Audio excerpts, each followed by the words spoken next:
Hi everyone. It doesn't seem 12 months ago, does it, that some of us were beavering away to bring a thought or two during the Advent period of 2020. Well, we're here again. Last year I recall that I asked a question, what's in a name? Using the beginning of Luke's Gospel to help us answer that question. This year I want to ask another question.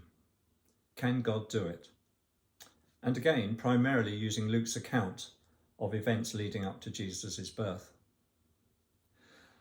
I expect a lot of people who wouldn't count themselves as Christians, but know something about the Bible, would say, it's a very weird book. That comment would no doubt be based on the events, the stories that are outside their understanding of life as they know it.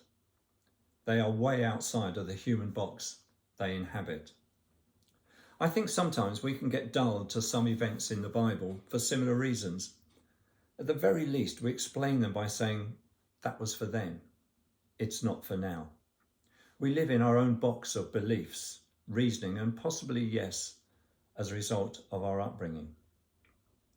In Luke 1, we read about Zechariah and Elizabeth, that together they lived honourably before God, careful in keeping to the ways of the commandments, and enjoying a clear conscience before God. But they were childless, because Elizabeth could never conceive. Oh, and now they were quite old. This is my weird or impossible event number 1. The angel Gabriel appears. Unannounced, an angel of God appeared just to the right of the altar of incense.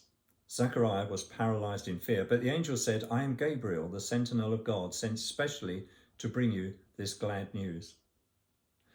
Now that's outside our human box of understanding, isn't it? But we just accept it because it's part of the story. Weird or impossible event number 2. Your wife is going to become pregnant.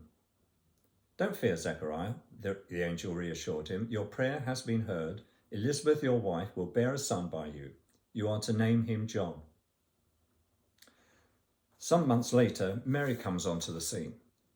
Weird or impossible event number 3. Gabriel's back. In the 6th month of Elizabeth's pregnancy, God sent the angel Gabriel to the Galilean village of Nazareth to a virgin engaged to be married to a man descended from David. His name was Joseph, and the virgin's name Mary. Weird or impossible event number 4. Mary, you have nothing to fear. God has a surprise for you. You will become pregnant and give birth to a son and call his name Jesus. Mary said to the angel, but how? I've never slept with a man. She's as incredulous as Zechariah was.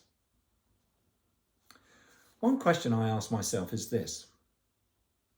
Why did these 2 births need to happen in this particular way? Surely God could have chosen to bring John and Jesus into the world by using 2 women who were A, both of childbearing age, and B, used natural conception and birth, and in Mary's case, wait until she's married. It's the same result, isn't it? Honestly, I don't really know the answer to that question, but then we can ask many questions, and probably do. Zechariah and Mary did. Zechariah said, do you expect me to believe this? I'm an old man and my wife is an old woman. And Mary? But how? I've never slept with a man. See, this is the wonderful thing about God. He's the God of the unexpected. I've certainly experienced some of God's unexpectedness over the past few years, particularly, and so has Cheryl, and I expect many of you have as well. Surely that's what we want to share with friends, family, neighbours, the thrill of being a Christian, isn't it? Have you ever felt that you needed to pray an impossible or even a weird prayer because we or someone else needs an immediate answer? So often, though, I pray, but with a chain of events already lodged in my mind. But then God comes along and blows that thinking apart and seemingly does the impossible.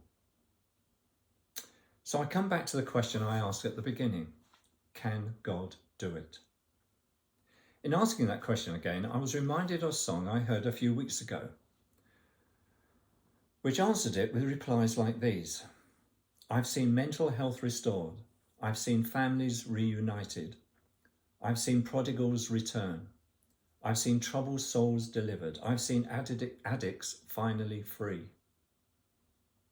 And through all those situations comes this refrain in the song, almost sung quite angrily. Don't you tell me he can't do it. Don't you tell me he can't do it. But you could say to me, Graham, these are two events that were not to be repeated, and you're right. But there's a connection here, and with many other amazing happenings in the New Testament, it's the Holy Spirit. Elizabeth and Zechariah's son, John, was going to be filled with the Holy Spirit even from his mother's womb. Mary and Joseph's son, Jesus, was going to be filled with the Holy Spirit when he was about 30 years old. And we know what they both achieved. I'll finish with reading something Jesus prophesied would happen.